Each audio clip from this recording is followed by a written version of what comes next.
Bismillahirrahmanirrahim. Assalamu alaikum and good morning, dear students. Hope you are doing well. My name is Iram Rahman and I will teach you English. So today we are starting our new unit number 3, which is about London. But before proceeding to the text, I would like to tell you about the background of the London. So London is this capital of UK, United Kingdom, and it was founded by the Romans.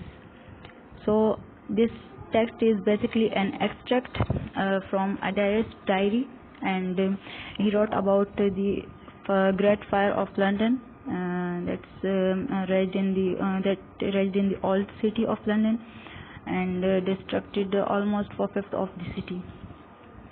So in the first paragraph, dear students, you will learn about the Great Fire that started in a baker's shop in Pudding Lane during the night of 1st September and raged for about several days. About 20 people died during the fire and almost 4/5 of the city got destructed. The city was made up of narrow streets and wooden framed houses. The Great Fire destroyed 13,200 houses, 89 churches, and many of London's greatest landmarks. St. Paul's Cathedral was one of the famous landmarks who also got destructed. So again, here is the detail of Samuel Pepys in the second paragraph, and he was born in 1663 and he died in 1703, and he was England's most famous diarist.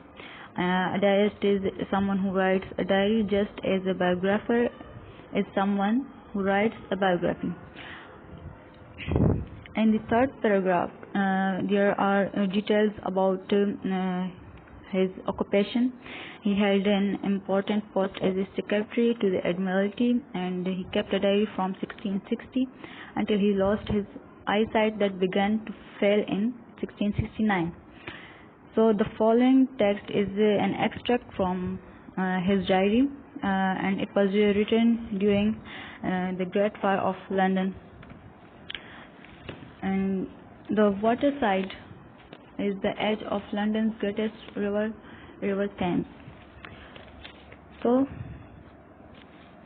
now next page.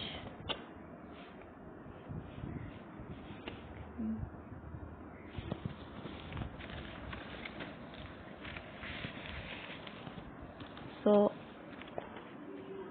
we are starting the text, the extract. In the first paragraph of second page, and dear students, you will learn about the story, the incident that happened.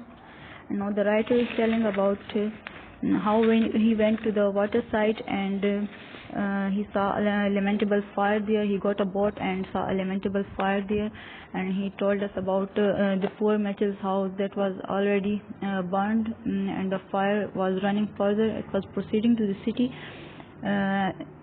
In a while, it got to the steel yard while the writer was here and there, and everybody was trying hard to remove their goods from their homes so that they can save their lives.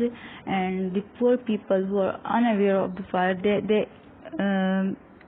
stay in their houses until the fire reached them, and then they were running to the boats. And there were also pigeons. The poor pigeons, they were unwilling to leave their houses, and they stayed in the balconies and until the fire reached them and burned their wings, and most of them fell down. In the second paragraph,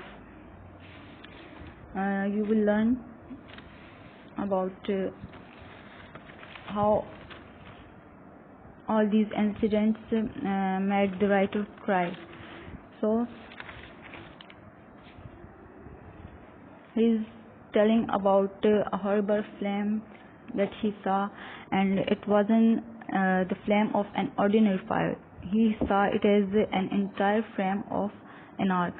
to the opposite side of the bridge, and all that made him cry, because everything, whether these are houses, these are churches, the schools, everything was under this horrible fire, and these flames makes horrible noises. So all this made him cry. So I think it's enough for today, and your homework for today is the difficult words and their meanings, and these are some questions: question number 1, question number 2, question number 3 and 4. So this is your homework for today, and I think it's enough for today. Thank you so much. Stay home, stay safe. Allah Hafiz.